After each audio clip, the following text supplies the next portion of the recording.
Kitab 1 Samuel. Saul mengatakan kepada Yonatan anaknya dan kepada semua pegawainya bahwa Daud harus dibunuh.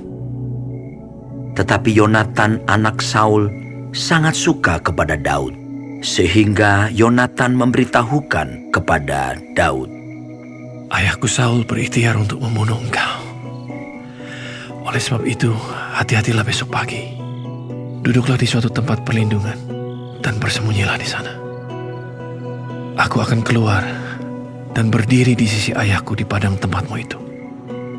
Maka aku akan berbicara dengan ayahku perihalmu. Aku akan melihat bagaimana keadaannya, lalu memberitahukannya kepadamu." Lalu Yonatan mengatakan yang baik tentang Daud kepada Saul ayahnya. Katanya, "Janganlah raja berbuat dosa terhadap Daud, hambanya, sebab ia tidak berbuat dosa terhadapmu. Bukankah apa yang diperbuatnya sangat baik bagimu? Ia telah mempertaruhkan nyawanya dan telah mengalahkan orang Filistin itu. Dan Tuhan telah memberikan kemenangan yang besar kepada seluruh Israel. Engkau sudah melihatnya dan bersuka cita karenanya. Mengapa engkau hendak berbuat dosa terhadap darah orang yang tidak bersalah dengan membunuh Daud tanpa alasan?" Saul mendengarkan perkataan Yonatan dan Saul bersumpah, "Demi Tuhan yang hidup, ia tidak akan dibunuh." Lalu Yonatan memanggil Daud dan Yonatan memberitahukan kepadanya segala perkataan itu. Yonatan membawa Daud kepada Saul dan ia bekerja padanya seperti dahulu. Ketika perang pecah pula, maka majulah Daud dan berperang melawan orang Filistin. Ia menimbulkan kekalahan besar di antara mereka, sehingga mereka melarikan diri dari depannya. Tetapi roh jahat yang daripada Tuhan hinggap pada Saul ketika ia duduk di rumahnya dengan tombaknya di tangannya, dan Daud sedang main kecapi. Lalu Saul berikhtiar menancapkan Daud ke dinding dengan tombaknya. Tetapi Daud mengelakkan tikaman Saul, sehingga Saul mengenai dinding dengan tombak itu. Sesudah itu Daud melarikan diri dan luputlah ia pada malam itu. Kemudian Saul mengirim orang-orang suruhan ke rumah Daud untuk mengamat-amatinya dan untuk membunuh dia pada waktu pagi. Tetapi Michal, istri Daud, memberitahukan kepadanya demikian, "Jika engkau tidak dapat meluputkan dirimu malam ini, maka besok engkau akan dibunuh."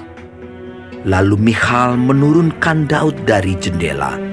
Ia pergi melarikan diri dan luputlah ia. Sesudah itu Michal mengambil terafim dan menaruhnya di tempat tidur.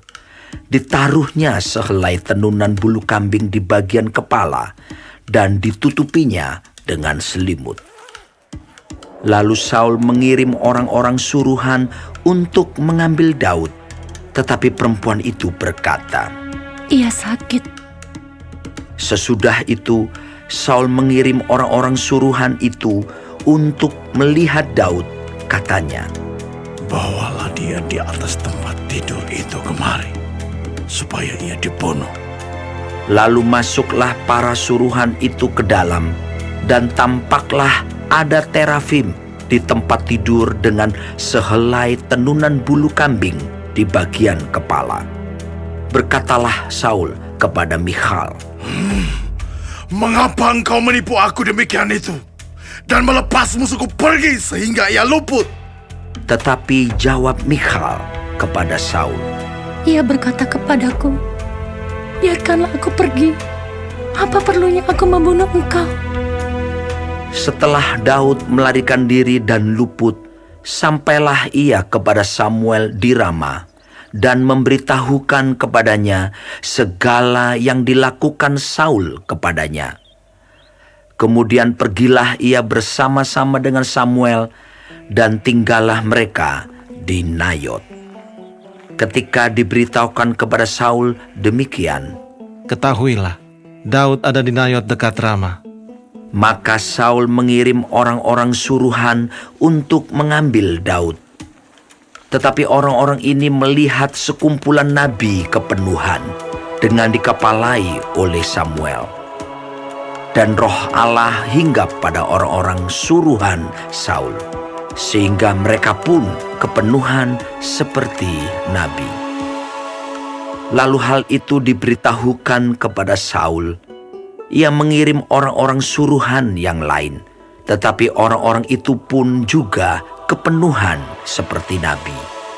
Saul mengirim sekali lagi orang-orang suruhan, rombongan yang ketiga, dan orang-orang ini pun juga kepenuhan. Lalu ia sendiri pergi ke Rama.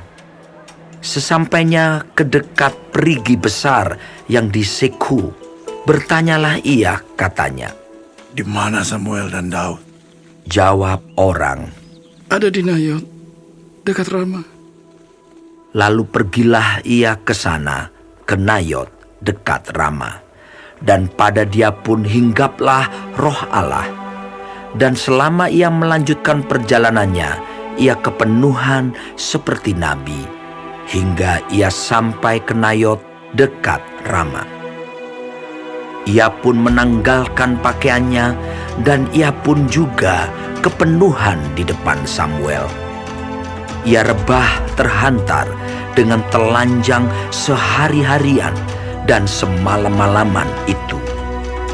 Itulah sebabnya orang berkata, Apakah juga Saul termasuk golongan nabi?